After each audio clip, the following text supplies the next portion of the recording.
segment of the GSMC Basketball Podcast.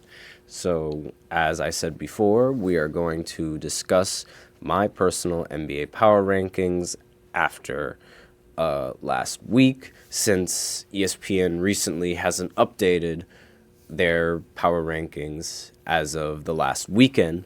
So, because of that, I'm going to be giving my own power rankings. So, my personal power rankings go 1, the Denver Nuggets, 2, the Boston Celtics, 3, the Los Angeles Clippers, 4, the Oklahoma City Thunder, and 5, the Milwaukee Bucks. I think right now Denver is the team to beat, even though Embiid and the Sixers beat them pretty easily. The Nuggets easily still have they easily still know what it takes to make it past the second round, and they don't necessarily have anything to prove as much as the Sixers have something to prove. So Nikola never has to worry about that matchup if the Sixers can't make it past the second round and make it to the finals. So that matchup, not necessarily something that Jokic has to worry about. And not many centers in the West can guard him. Now, recently, the Denver Nuggets played the Boston Celtics at home, at Boston Celtics home, not Denver Nuggets home. And Boston Celtics has recently been flawless at home. However, the Denver Nuggets have been the only team to beat the Boston Celtics in Boston's home court. Now, that is a very big deal, especially considering that the Denver Nuggets have already won a championship. So they know what it takes to make that final step. Boston is also proven to be, even with this loss, Boston is still proven to be a top dog in the East and beating teams in both conferences. Obviously now, no time to panic, since this is their first loss at home. When it's your first loss at home at this point in the season, it's no time to panic. My third team, the Los Angeles Clippers, they're another team that seems to be looking to make a very deep playoff run. I think they finally have the pieces that they need for all of this to play well. Now, it's the best time for them to win it all. And they have everything. They have a good bench. They have a good starting lineup. They have a good rotation. They have a decent coach. They have a great first option, a great second option. As for the fifth team in my power rankings, it was between the Bucks and the Phoenix Suns. So between putting them at 5, it was very difficult. The Bucks have that playoff experience that I would want in a team to make a deep run.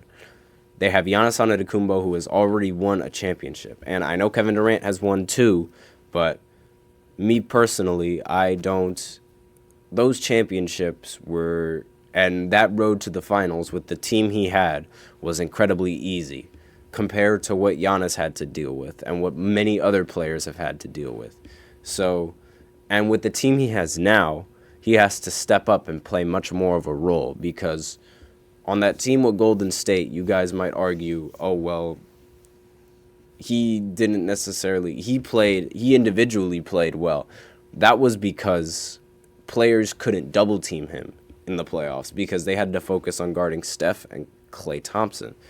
When you have to focus on guarding both of those players, you can't double team, because if you leave them open, they're most definitely going to hit the shot, especially in the playoffs, where most of the time those guys just can't fail. That team just could not fail. It's like it was like the 49ers now. Like Brock Purdy and the offense for the Niners, they simply can't fail. That's essentially what this is.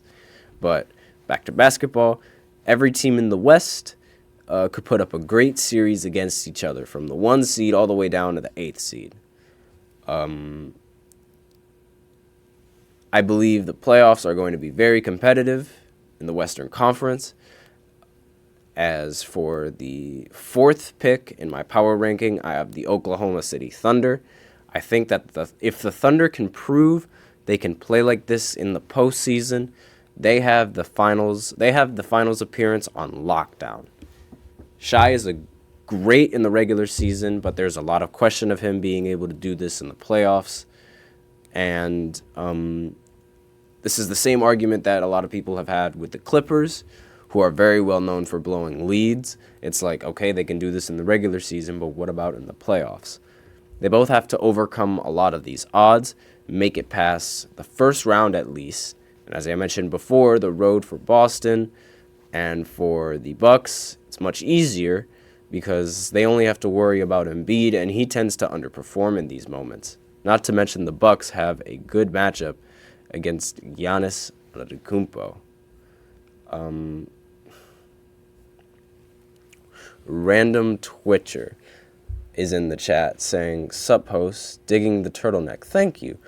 Any opinions on the Lakers making any trades?" I just talked about that recently, like in the first segment. So far, the Lakers haven't really done anything, and it's almost as if like now is like with the trade deadline coming up soon, a lot of the fans and a lot of the front office is thinking like, okay, we have to start trading these players now. But the thing is, who do you trade, and like who do you trade for? DeJounte Murray, we're not sure if DeJounte Murray is going to be let go by the Hawks, especially with how he's playing.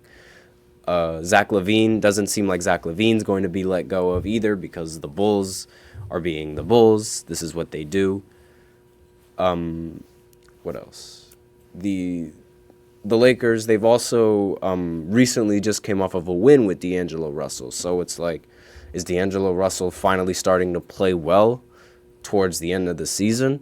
And even so, like, if they were to trade, who would they trade, and who would they get out of that trade? That is worth it, and that is definitely going to be worth it, and not going to collapse under the pressure of playing with LeBron, because there's a lot of pressure with playing with LeBron. Like, Westbrook tried it, didn't work, and D'Angelo Russell, he almost tried it, didn't work either. So, and once again, going back into my power rankings, the teams that have recently proven themselves both in the regular season need to step up in the playoffs, as well as the Lakers. They've only proven themselves in the in-season tournament. So right now, I have no idea where their next step is. And the Clippers having the much deeper bench is definitely what I think is going to be the difference maker in a lot of these matchups. And let's see, let me just look at the chat real quick to see. Yeah, there's someone, a random Twitcher, responded in the chat. "As a Lakers fan, I was hoping we could get DeJounte. Just don't know if we have the pieces to get him." Right now, I could get back to you on that in the next segment. After this short break, I will be right back because I just ran out of time for this segment, but keep that question in mind. I'll be right back. Hold on.